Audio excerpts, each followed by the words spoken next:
John Kirkpatrick. Now in Milo Royd in Yorkshire, one Saturday in June, all the village was preparing for the fete that afternoon.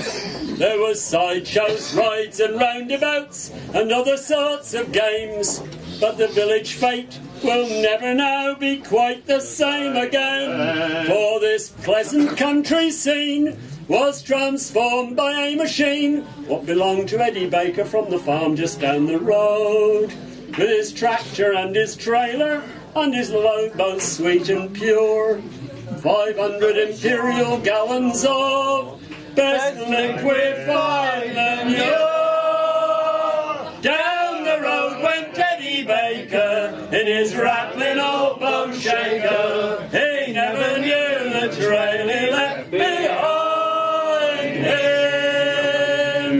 Now Eddie quickly picked up speed on the track from Lower Lum Farm, and though his load careered quite madly, he never thought 'twould come to harm. But so noisy were the rattles and the clatters and the booms, he had to turn his old transistor up so he could hear the tunes.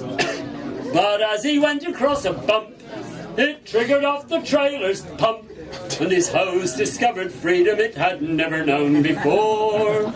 It waved madly round and round from side to side and up and down, as spreading dung and desperation, Eddie sailed into the town. Down the road went Eddie Baker in his rattling old bone shaker. He never knew the trail he left behind him. Now Jemima Smith and Barney Jones from down the old folks' home were on their way for a lunchtime tipple to the Peacock and Trombone, whilst adjusting of her spectacles to admire a garden rose. The blast from Eddie's onslaught whipped them right from off her nose.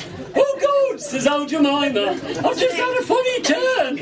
Oh, I feel all cold and clammy, but how my skin does burn."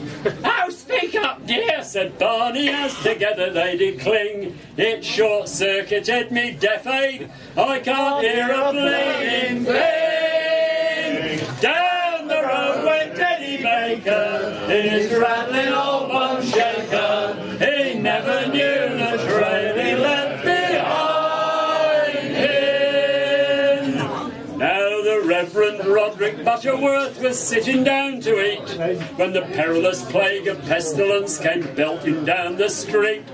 Some of it fell among the thorns, some fell on stony ground, and some fell on the vicar's car with all the windows down. "Oh, bugger!" cried the vicar as he sweet some demon liquor.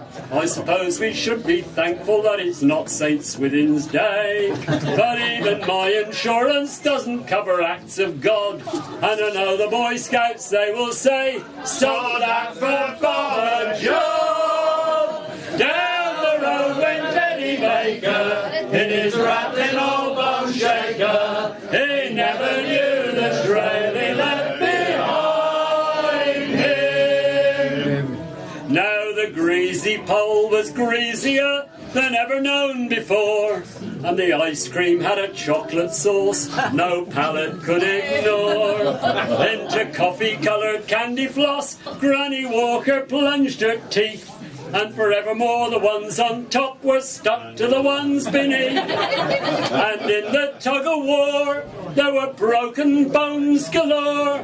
There was blood all round the bottle stall as both teams slithered through. There was chaos round the cake stall, and the tea was more like glue, 'cause you didn't just get sugar when they asked one lump or two.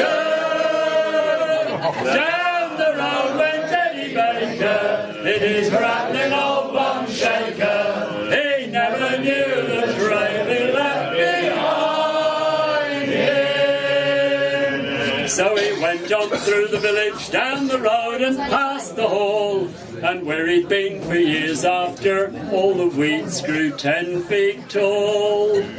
But he never knew the chaos that he caused that dreadful day, and he never heard the crashes as he crossed the motorway. But in time he'll dwell on high in that great dung heap in the sky, where St. Peter will dive for cover every time he passes by. It will rust up all their halos, it will clog up all their wings, as wiping shit from off their faces, all the angels they will sing.